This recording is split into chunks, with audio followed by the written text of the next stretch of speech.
Hey y'all, hope you're having a great day. I hope your Monday's going well. I hope you started your week off well. I know yesterday we had some great services here. Our service in person was awesome. Our online service was awesome. And I'm just thankful for God's presence. So for the next few moments, I want to do something called In Case You Missed It Monday. I know sometimes folks can't make it to church, and even the ones who watch us online, sometimes things happen. So from here on out on Mondays, I want to take just a few minutes and go back over the sermon. Hopefully it'll give us something to meditate on. It'll give us spiritual food to grow on. And I'm hoping that through this we can all grow together.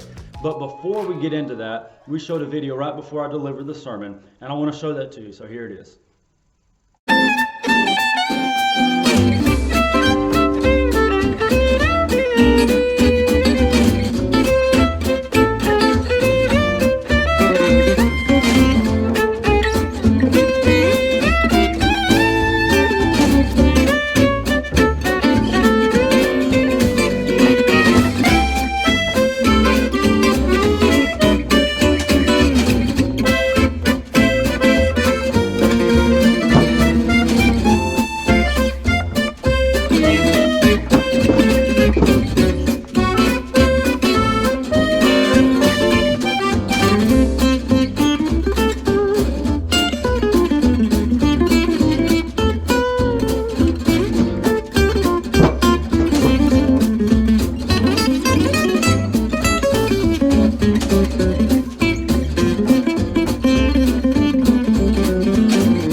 Text comes out of 2 Samuel chapter 6.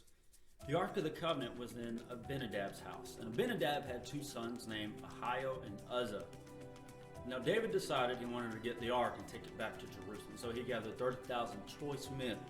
And the decision that was made was that they were going to build a new cart and put the Ark on it and transport it that way. This is a direct contradiction to what we see in the Old Testament. The Old Testament tells us that the Ark was designed in such a fashion that there was one ring on each corner, so there were 4 rings altogether. So they made 2 poles, big long staves made out of acacia wood. And these poles would go inside these 2 holes, and it would happen on both sides to where Levitical priests on each side could carry the pole on their shoulder. Then in the middle there would be the Ark of the Covenant, and then at the end there would be 2 more Levitical priests. So by building a new cart, they were transporting it the wrong way, and it wasn't being transported the way that God prescribed it to be. So we know that the Levites, the Levitical priests, were the ones who were supposed to transport the Ark of the Covenant, not a cart. And it was designed to be carried on the shoulders of these priests, not on a cart pulled by animals. So as they get going, they get to a place that's called Nachon's threshing floor. And as they get there, Uzzah reaches up his hand to steady the Ark of the Covenant because the ox up in front had stumbled and he was trying to keep it from falling. Now when he did that, the Bible tells us that God's anger was kindled and he struck Uzzah dead right there. Here's the point of my message. Sometimes we get so complacent because we do the same things over and over and over. If you get a new piece of furniture or a new couch, that new couch is shiny for about a month, but after you've walked past it and you've seen it, you've had to clean it up, you've laid on it, you've wallowed on it, done all kinds of things, it's just another couch, and we get comfortable. I can imagine that Ahio and Uzzah, living in the house of Abinadab, saw the Ark of the Covenant on a daily basis. And I imagine when it first got there, they were all in shock and all in wonder, because it was the Ark. We're talking about the presence of God, the mercy seat.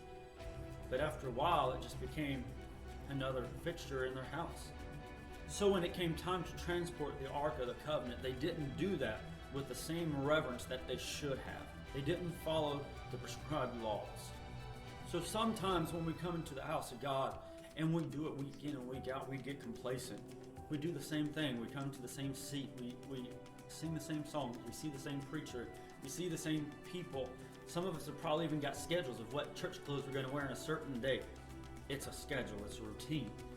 And we get complacent. So when we come into the house of God with complacency in our mind, then we are mishandling the presence of God. Because when God's presence settles in this house, we need to be desperate and hungry for a move.